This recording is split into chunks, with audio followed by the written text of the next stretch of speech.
Hi, this is Coach MJ. Well, welcome back on the Real Mission I'm Possible show.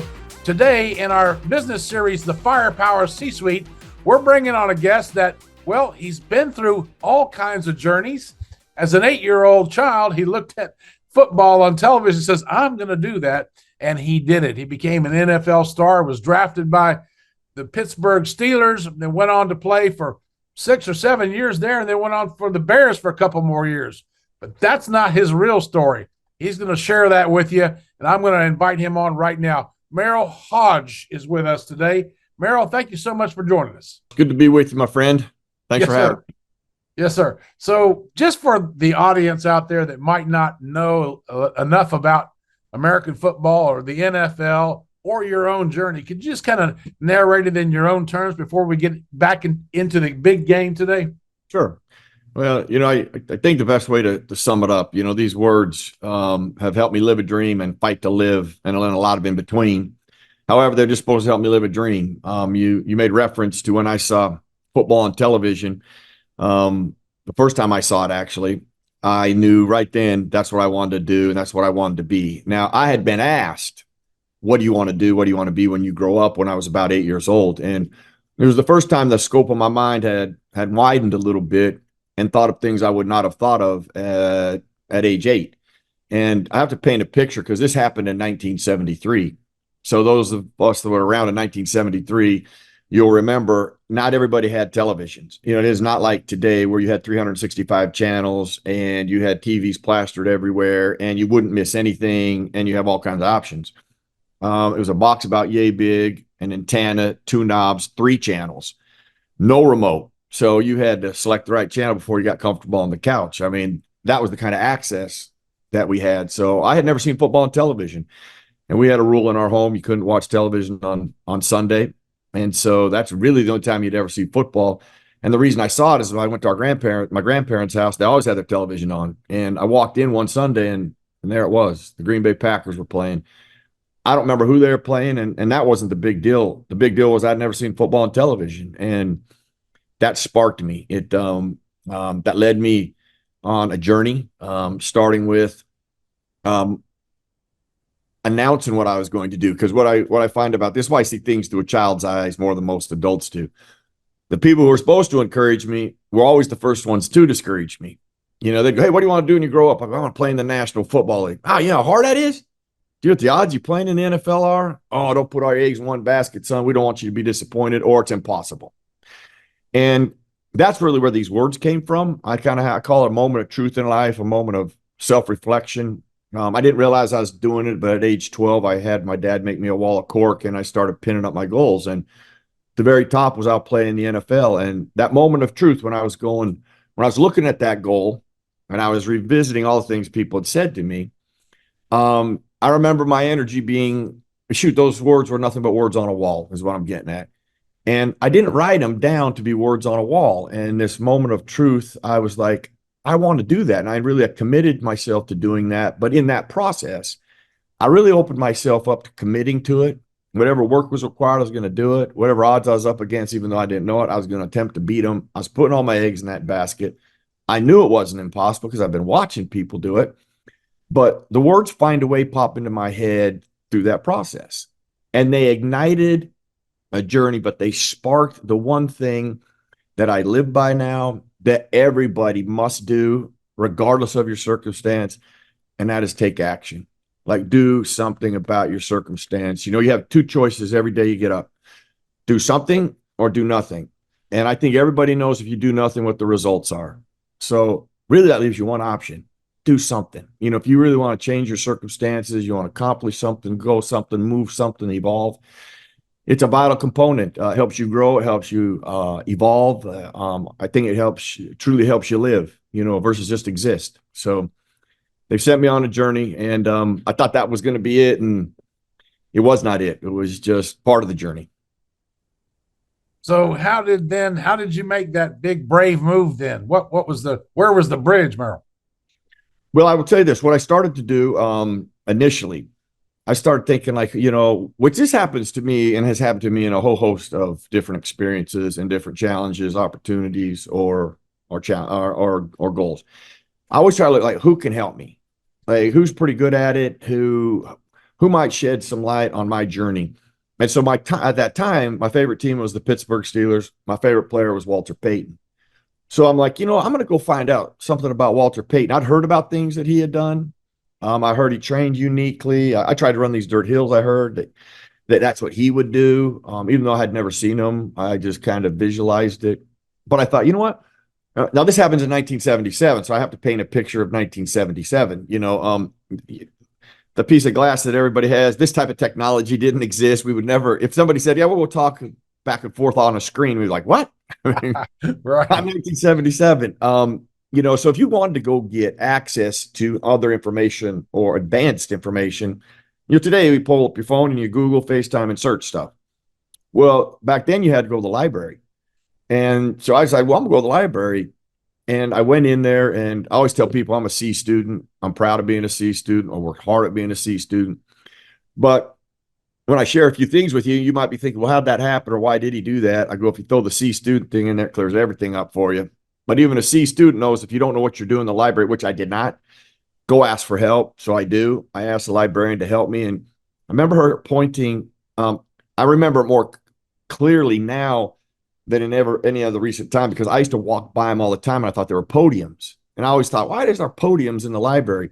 Well, she points at the podiums and she says, if you'll sit at those machines over there, you're going to find things on Walter Payton a lot quicker than wandering around this library.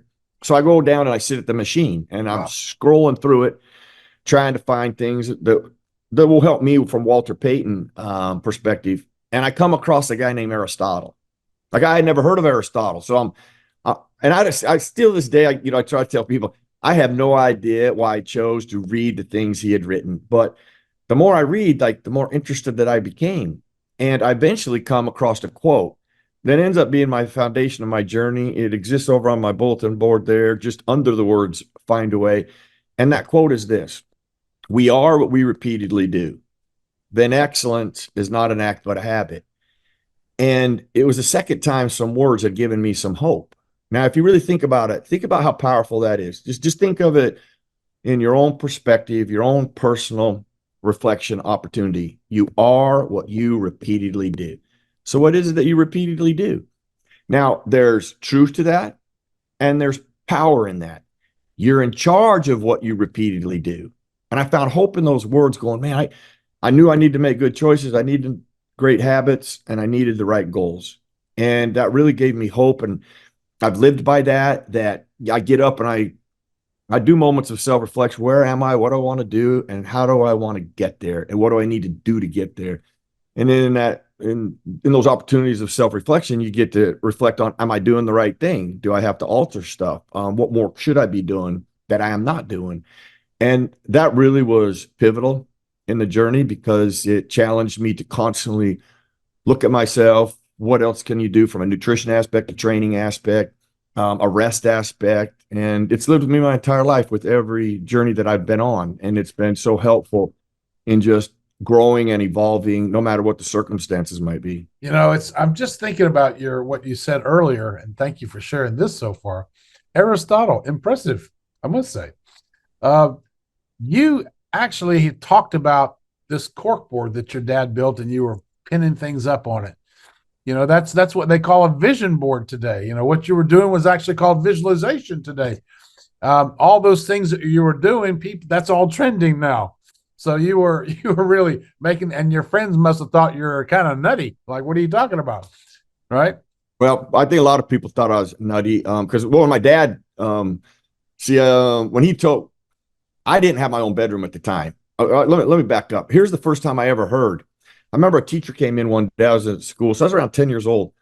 And she came in, she said, everybody needs goals. And you should write them down and pin them up in your bedroom, because it's where you start and end your day. And I'm telling you this, that may have went over everybody in the classroom, but it hit me right in the face, because I was like, oh my gosh, I love that idea. I'm like, I would have never thought of that. I'm like, holy cow. I got a problem though. I got a brother and a bunk bed, and I can't put anything up on my wall, because that'll come down. I'm not going to put anything on my wall. So I used to pray diligently every night that he would disappear. But and that doesn't mean I didn't love my little brother. But I used to lay in bed at night and daydream about I used to visualize like what could I have in my room? If I had my own room, what would I want? And I came up with one thing I had never seen. I've been in a lot of bedrooms, but I had never seen this. I'd never heard of it. I was like, man, I want a wall of cork. I want a wall of cork. That lady's right. I'd pin up all my goals. I didn't just have one. I always envisioned that one goal would lead you to the other, and there's one step to help you to the next step. So I still have junior high, high school, college to attend. So I would create these goals, and every step led to the top, which is playing the National Football League. And I need a wall. I don't need just a board. I need a wall for that. And so that's what sparked the process. So when my dad announced one night at dinner that the concrete basement we used as a playground during the wintertime in Pocatello, Idaho, because you couldn't go outside unless you're going to snowmobile or ski based on the snow, we were going to lose that because it's going to be converted into 2 bedrooms, a family room, and an office space. But he said, one of the bedrooms is going to be yours. And that's when I asked him. And he asked, well, why? I explained. He said, I'll see what we can do, but I can't promise anything. And it doesn't end up being an entire wall. Actually, when I walked into the room, I was a little disappointed because actually the wall that I thought would be a wall of cork, the perfect wall, because it was the biggest wall, it was not a wall of cork. It was actually, my bed was bumped up against a wood chair rail, and below it was wood, and above it was 3 panels of cork. So it ends up being half of a wall, which ends up being, actually, it was big enough. Trust me, it was big enough. And I jumped up on there, and that's when it started. And I started to put things up. And you're right. What I have learned when I have opportunity to speak around the country, there's at some point I get to, this is the ultimate challenge we all deal with. I don't care what your circumstance is. I don't care what your dream is, your goal is, your challenge, or what you're trying to change. Do you control your mind, or does your mind control you? And that is where we waffle. And we obviously, I think a lot of times we lose the battle. I'm talking, I don't just win every battle. I have lost a lot, and that has helped me win more than I have lost eventually now. But there's 2 great ways to help you control your mind. One, we just talked about visuals. Visuals now put you in charge. When you put something up and you put it in a powerful setting, I will, not I hope, and I'd like to, I mean, in authority, whatever words, but they got to be authority words that work for you. I will, I'm going to, not I'd like to, I'd hope to, because those are outs. Those are easy. They're soft. I will. And once I've got those visuals, well, then this has evolved over time. I am so adamant about it now, more so than I was ever before. And I keep growing and evolving in this. But the ability to constantly look at that, I will play in the National Football League or whatever the goal is, and then you open yourself up. You check on yourself and you ask yourself, okay, am I doing everything I can do? What more should I be looking at? Is this working? Do I need to change that? Am I doing everything? Am I getting everything out of my God-given abilities? And when you do those things in moment of self-reflection, you see, you can't lie to yourself.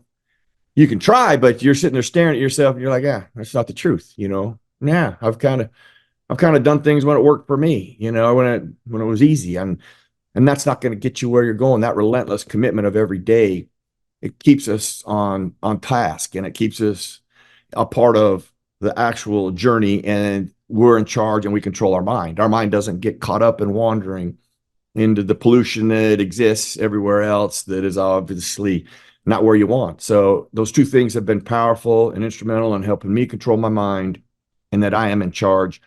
And that's what I try to leave with the message for everybody. You're in charge. Okay, you're in charge of a choice. You're in charge of action. You're in charge of patterns. I mean, and that's a powerful thing. You get to do that each and every day. Don't let anybody rob you of that. And the more you learn to develop that and evolve and do it daily, man, that's when really life things change, is when somebody takes ownership of that. And ownership to me is a vital component, because people will sit in a blender that exists. These 3 things exist in this toxic blender. They point fingers, they cast blame, and they make excuses. Now, the reason I know that blender, because I've been in that blender before, and I would put it on high. I would put it on, let's really get it mixed up. And the one thing I have learned, and I know for truth, you will never, ever be successful in that blender. You will always stay in that blender, and you'll never evolve. You'll never grow. You will never do anything. It's when you get outside that blender, you take ownership. And ownership doesn't mean you did something wrong. It might be. But ownership is about breaking chains and ending cycles. Going, whatever's happened now is over. I am now going to create something new for my path and my journey. And when we do that, that is when things really change in a person's life, you know, in their profession, their craft, and personally. I think that's the most inspiring thing I've heard in a long, long time. I really appreciate that. And that definitely resonated with me. The blender, boy, that sure says it all right there. And ownership is another thing with Yeah. conviction and power and putting those goals in places of power so that they're right in your face and you're responsible and accountable to those goals and aspirations. Merril, as you move forward, because in this show we want to try to hit the highlights here. We know that after playing some ball in college, you got drafted by the Steelers. You played for some time. Can you pick it up from there? Well, I get drafted by my favorite team, the Pittsburgh Steelers. I get drafted in 1987. I had only been on a plane one other time until I moved to Pittsburgh. And so landing in Pittsburgh from the West in Idaho, geographically much different, completely How different cool was that? world. I land. In fact, when I often tell the story, when I land in Pittsburgh, it's the first time I had ever seen what I had envisioned. I mean, what looked to me like jungle. Okay. I remember seeing Tarzan movies and I'm like, where do they get those rolling hills and all those trees and all? I'm like, holy cow, it must be here. Just roll. Because in the West, where I'm from, it is mountains or desert. You got Wasatch fronts in Utah that we're close to. You got the Tetons that I'm close to. You got the Rocky Mountains. I mean, all these mountains and desert, and I'd never seen the type of landscape that existed in the West, and I mean in the East. And when I landed, I was like, "Holy cow, that's where they film those movies." But I get drafted by my favorite team. I tell people one of my very first days, I walk in the door, I see the 4 Super Bowl trophies. I sit down at my locker where my name is, and the equipment manager came over to me and he goes, "Hey, do you know whose locker this is?" Well, I'm a rookie and I just walked in for the very first time. So I'm thinking, well, shoot, I probably picked the wrong locker. But so I turned around, I saw my name up there. And so I just said mine. And he's like, no, this used to be Franco Harris's locker. We gave you Franco Harris's locker. And then Donnie Shell, a Hall of Famer, one of the greatest striker in the history of football, sits right next to me. About 10 minutes later, here comes Joe Green, ironically carrying a Coke can. And he had been so famous for his Coke commercial because he was our defensive line coach at the time. And the first time I step in the huddle, I'm looking at Mike Webster and John Stallworth, 2 Hall of Famers that were part of the 70s Super Bowls. And Chuck Noll was still the head coach. And that was like day one. You And seen all these people on TV before where that was it. that's all I'd ever seen. And so it was a little overwhelming. And there was a certain level of expectation that you would never have understood or realized until you were in the environment. And once you became in the environment, then you knew you had one of 2 options: sink or swim. Like I got to do something about it or do nothing. And there was a lot I had to do to adjust and to make it in that league and with that organization, and grateful that I did. And you played for, I think, what, 6 years, and then you went on to the Bears for a couple of years. Is that right? Well, I played 7 years with the Steelers, and Okay. then I signed a 3-year deal in Chicago where I went to play. My favorite player is Walter Payton. So now I get to go play with my second favorite team. Technically, it's my favorite team in the NFC, and the Steelers are my favorite team in the AFC. That's how I used to rule it, because people go, "Oh, you can't have 2 teams." Like, well, yeah, one conference. I got 2 conferences, AFC, NFC. I got two walls. I got 2 cork boards. Right. And so to be able to play for my other favorite team and my favorite player, even though he was retired at the time, he sat on the Chicago Bears board. So he would come around the facility quite a bit. And I got to learn a lot about Walter Payton. There's a lot of layers to Walter Payton aside from being a great football player. At that time, I don't expect people to just know who Walter Payton is. There'll be some people that don't know a lot about football, but pound for pound, he's the greatest player to ever play. And still to this day. This is what they used to always say about him. He's not the biggest. He's not the strongest. He's not the fastest. He's just the best. And even as a kid, I was confused by that because I'm like, how can he be not the biggest, strongest, and fastest? But he's the best. But everybody I play that's bigger, stronger, and faster is better than me. And it was confusing as a kid that he's the best in the world and he's not all that. And it really, hard to understand as a kid until I get a tape that I told you how I'd like to, find out makes other people tick, what helps them, what helped them, what things do they use still to this day. And I got this tape called Winning in Life that he put out. He was the all-time leader rusher at the time. He's going to talk about three things: family life, charity work, and how he trains. Well, I'm a young kid. All I care about is how he trains. That's the only reason I got the tape. And so the other two things didn't interest me at the time. So I plugged it in, and I didn't realize there was an interview process, but it was the first question he was asked that actually would change how I thought through things, and something I adopted from him and adapted to my life. He was asked, what makes you better than everybody else? Well, I've already told you, like, he's not the biggest, strongest, or fastest. So now what is it what's that unique thing? Like, the moment of truth, I was like, this is what I would want to know if I had a chance to ask him. And he said something as profound as I've ever heard a human being say it.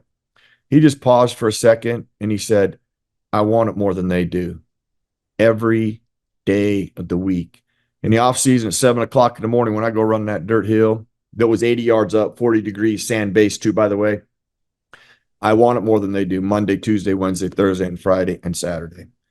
During the season, when there's not 65,000 fans in the stands and cameras are not everywhere, I want it more than they do Monday, Tuesday, Wednesday, Thursday, Friday, and Saturday. Now, Sunday at 1 o'clock, which is the only time you get to see me, I want it more than they do. And I hit pause because that to me was the most profound, powerful thing I'd ever heard a human being say. It wasn't wanting it. Because I know everybody, I know there's not anybody that doesn't want things. But when you start listing out all the things that are going to be required on a relentless commitment of every day, that's when you start to separate people. That's when it becomes the difference between you and a competitor, you and getting to the top, you making the change. It's that relentless commitment of every day. And honestly, after that day, every day I trained, played, or practiced, I implemented that mindset of every single day. And that permeated on into every other thing that I have ever done. And it has been the difference in my life in many times, many scenarios, and many equations. And so that isn't a special gene. You know, I heard it as a kid. I made it a part of my makeup. And I could testify, I'm a living example that you can adopt that and you can make it a part of your life. It's a choice, but it's a relentless commitment of every day. And once that becomes a part of it, shoot, it's just part of your tools. You know, if something comes your way, you're already programmed to do that. You know, it takes a while to get programmed, and it's not easy to get programmed. I'm not saying that, but it can be done. And when it is done, it is a significant tool and could be the difference for you. I'm listening to your words, and I can't wait to ask you my next question, which is, after you've been starstruck and you've done all this NFL stuff, everything's going your way, and then the universe snatches the rug from underneath your feet. Can you still say the same words? How does that make you feel? And what do you do? How do you pivot? Well, I would tell you this: you don't just make a pivot. There's been several times of my career ended because of improper care of head trauma. So that might have been some of the darkest days I've ever had, because I went into cardiac arrest. I laid in intensive care for days. I had to learn how to read again. I was an absolute depressed mess. I remember some of my darkest days on a couch, going through. I had no purpose. I had no hope, and I had nothing to look forward to. At age 30, everything that I had been doing for 22 years was gone in the middle of the season. And when I talk about the blender, the reason I know about that blender, because I was in that blender every single day. I lay on that couch and I pointed fingers, casted blame, and I made excuses. And it really wasn't until one of the darker days that I was blending, and I was angry, and I was frustrated, and I was cognitively struggling, and there was a whole host of issues. But I realized, and this is probably the first time in my life where I realized the power of ownership and taking charge of where you're going to go and ending cycles and breaking chains, was that day. That's the day I got off the couch and went, all right, we're going to do something about it now. Okay. I'm done pointing fingers, casting blame, and making excuses, because nobody's coming here and getting me off the couch. I got to get myself off the couch. I got to make that initial step. And with the mental health aspect of things with people, there's really something I try to emphasize, because it does start there. Now, I'm not saying it's over after that. You get off the couch and it's all hunky dory. I'm not saying that. It still was a journey, like a 5-year journey until I got myself whole again. But it starts there. Then, the help and the tools and things that do exist to help people exist, and they're a part of helping that process. I'm writing a book on that. It's called ACEs, Adverse Childhood Experiences, that we're going to help people with not just understanding why they might be where they are, but ways to help them through that, fix it and change it and break it and not pass it on. So I'm passionate about that, into helping people, but to have lived it, I don't know if I'd ever understood it had I not lived it. Yes. And that's an important, critical step of getting better and improving, is taking ownership and ending that, and breaking that chain and that cycle, and then finding different patterns and ways to move on, and then make that relentless commitment to doing it every day. And that's when you start to step forward and move out of the darkness, brighter days, good things start to happen, things start to evolve. Your failures, you deal with them. You learn to plow through those things as you get through those steps, because you're going to have setbacks, and there's going to have moments where you don't get to where you thought you might be. But all of the stuff that you've garnered to that point has given you evidence. Okay, I'm undefeated. I'm still here.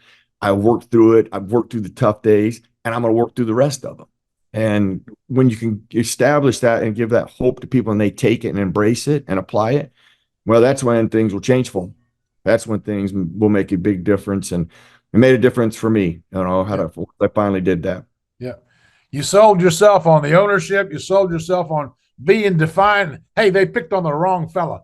We're gonna power through this. Which actually, you actually made a great point. After that, I get diagnosed with cancer, and actually, you saying that, that's when I talk about another dark space. My doctor called me. What had happened is they'd identified a 3-pound tumor in my lower back. He said, Merril, ironically, it's the size and shape of a football. He said, it is malignant. You're going to go through brutal chemotherapy. He said, this is how they termed it. We're going to run you over with a Mack truck, give you 21 days to recover. If you do survive, we're going to do it again. Oh, and Lord. again, and again, and again. And it was up to almost a year of that brutal treatment. And he then said, he goes, listen, anywhere from 14 to 17 days after your first treatment, you will start losing your hair. So you might want to think about shaving your head. And then the last thing he said, I can't guarantee what we're going to do will work for you, Merril. And he hung the phone up. And of all the things he said to me on that day, still to this day, there's no way someone is creative enough in their head to understand the reality of those words. There was 2 things that overwhelmed me, if not consumed me: chemotherapy and dying. It immediately captured me. It's all I could think about. And I understand the sting of death. I lost my mom when I was a young kid. And I know how losing a parent can wreck a home and change lives. That's why when I say find a way, is a lot of in between. Find a way has become a parenting tool. I challenge my kids.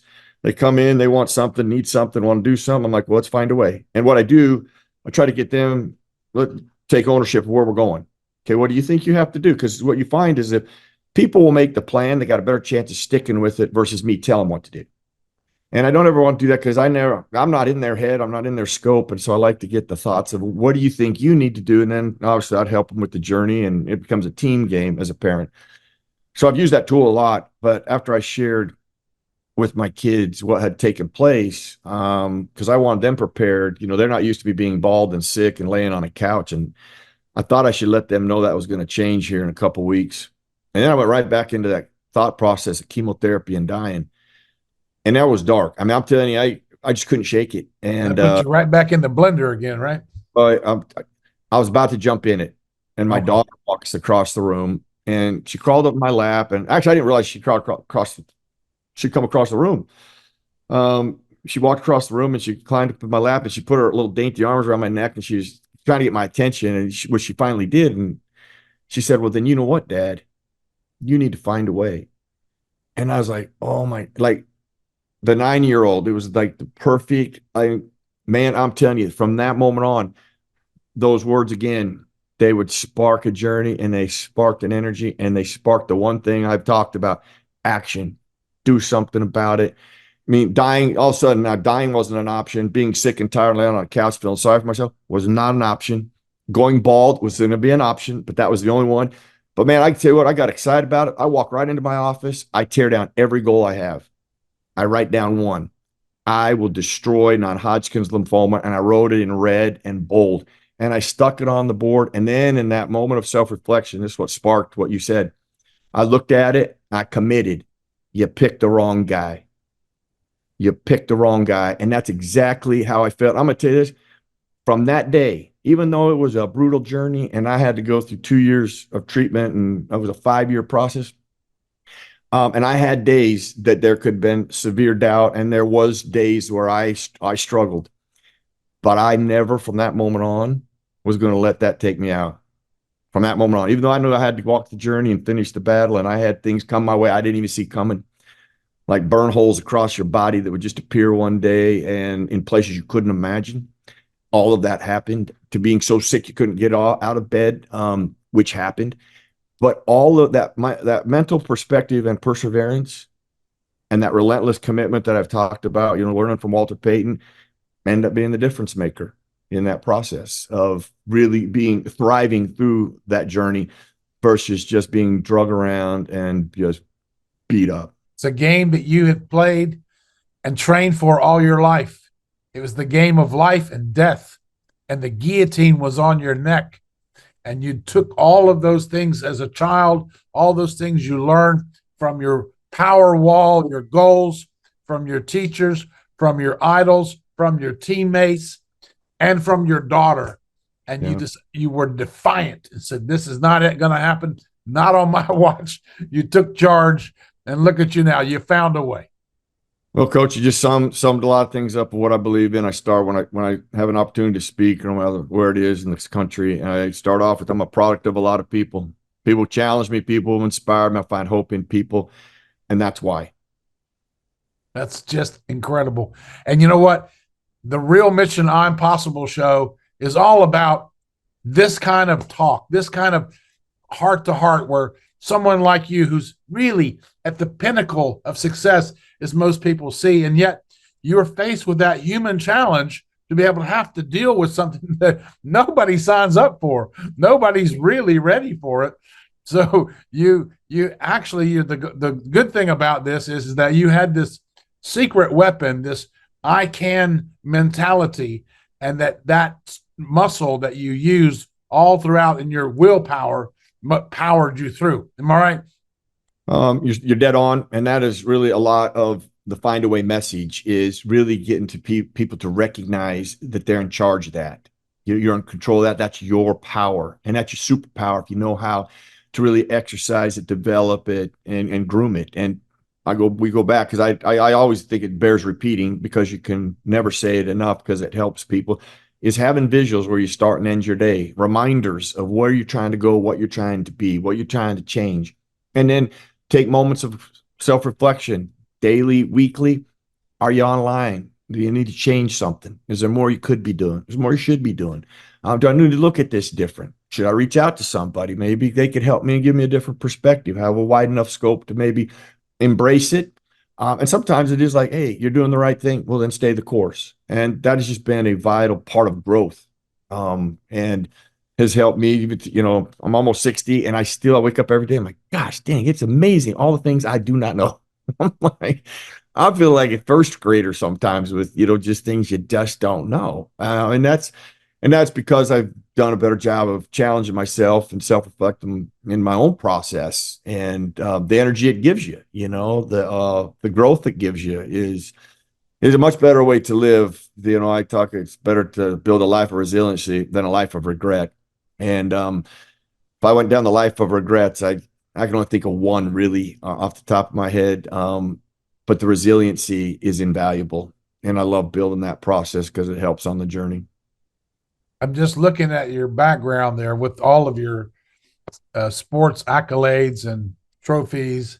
And I noticed a basketball, Merril, and that kind of reminds me of adversity. We have to kind of be like a basketball, because we've got to make sure we fill it with our own enthusiasm. So when we hit the floor, we bounce back just like a basketball. I like that. I got great energy. You're right. It requires energy, or at least air, and the air we get energy as we put air in the energy. We get energy in the air. So that's awesome. Right. I love it. Right. From our spirit. I'm so blessed to have had you here today. Thank you so much. We're going to be putting up the links to your books, and could you just tell me one more thing? You said Sure. you're working on a new book. Could you just give me a shout out there about that? Yeah. Well, it's called the title of it will have some ACEs in it, but just because ACEs stands for Adverse Childhood Experiences. Right. Really, there's been a ton of research. I discovered it when I was writing the book Brainwashed, because there's physical trauma in our life and emotional trauma. There's way more emotional trauma a person will have on the journey than the physical trauma. Right. But we're so caught up in the physical trauma. And I'm not saying physical trauma is ignore that. We want to reduce that and minimize it the best we can, and have and understand it so you handle it correctly. Okay. Yeah. And handle it correctly is about massive success rates in how you care for it, especially if you've done it properly, in your ability to return back to an environment. But in the process of what the real concern was all this emotional trauma that people experience in their lives. And oftentimes and the thing it leads to, all of the health fallouts from it were just mind-boggling to me. And I'm like, and really some of the most important aspects of dealing with it is understanding it, and then having tools to help you deal with it. And those tools are not therapy or medication. It is like self things that you can do. Like, I go back to the very first thing. I've been helping a lot of different areas create a program. And I'm like, the most important part in the program will be the first step. And that first step is people realizing that they have to take ownership. And ownership doesn't mean you've been wrong. It might be you were wrong, but still ownership is about, now I'm ending the cycle though. I'm breaking the chain. I'm creating something new for my life. That's what ownership's about. It's about an ending and a beginning. And when you do that, then you're more receptive to the tools that exist, and that you can apply those tools, and then you dig yourself out. And that's where you find the hope in it. And that's what the book is really about, is to help people understand that, and, helping kids at a younger age so they can identify it and have tools early to deal with and adapt. And then even people who are down the road, is they can break that chain and end the cycle and not pass it on, because that's where a lot of damage comes, where you haven't dealt with it and you pass it on. And that's even worse. You actually should be the expert at it. And why would you pass it on? You've lived it. Why would you ever want to pass that on? Which has always been mind-boggling to me. And based on how I was raised and the things that I experienced and the chains that I had to break. So it's really going to be a book about mental health, but about to identify and look at it. But then there's going to be tools across the book to really help you be an advocate for yourself, and stuff that you can use on a daily basis. That's very commendable. And so right. So many people are even unaware of the emotional traumas that they carry in through their life. They live in a denial state and pass that on to a generation that also is unaware of that. So thank you for being an evangelist for mental health, all in general. Absolutely. Well, thank you. Thank you for that opportunity. Yeah, and I'm very, very happy to have had you here. I look forward to getting this episode up and running so we can broadcast this out to the world. Thank you so much, sir. Thanks, Coach.